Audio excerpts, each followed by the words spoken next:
బెజవాడని ఇంకా వదల అంటోంది వరద, వెంటాడుతూనే ఉంది. ఇక్కడ ఓ పక్కన అనవసరమైనటువంటి స్టేట్మెంట్లు ఇచ్చి ప్రజల్ని అయోమయానికి గురి చేశారు. నిన్నటితో అయిపోయింది, ఇంకా ప్రాబ్లం ఏం లేదు నీళ్ళకి అన్నారు. తీరా చూస్తే నిన్న సాయంత్రం మళ్ళీ అక్కడ గండి పడిందంటే మళ్ళీ కొత్త గండి కాదు, పాత గండి పూడల, గండి పూడకుండా ఇక్కడ నీళ్లు ఎలా ఆగిపోతాయి? ప్రజలకు చెప్పారు, వాళ్ళు వచ్చేసారు. ఇక్కడ పైన మళ్ళీ వర్షాలు కురుస్తున్నాయి, ఆ నీళ్లు మళ్ళీ కిందకు వచ్చేస్తున్నాయి. దాని ఇంపాక్ట్ ఇవాళ కూడా మళ్ళీ కాస్త వరద పెరిగింది, తగ్గింది అనుకున్న వరద మళ్ళీ పెరిగింది. ఇక్కడే అసలైనటువంటి అధికారులలో అయోమయం ఉందో, అధికారులు ఇన్ఫర్మేషన్ ఇవ్వడంలో అయోమయం ఉందో అర్థం కావట్లేదు. అది పక్కన పెడితే బెజవాడలో వరద అయితే వదలలేదు, ఇంకా కొనసాగుతూ ఉంది.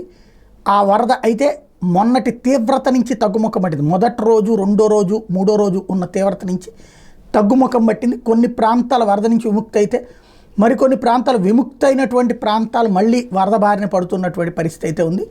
ఇది పూర్తి కావడానికి ఎంత టైం పడుతుందనేది చూడాలి.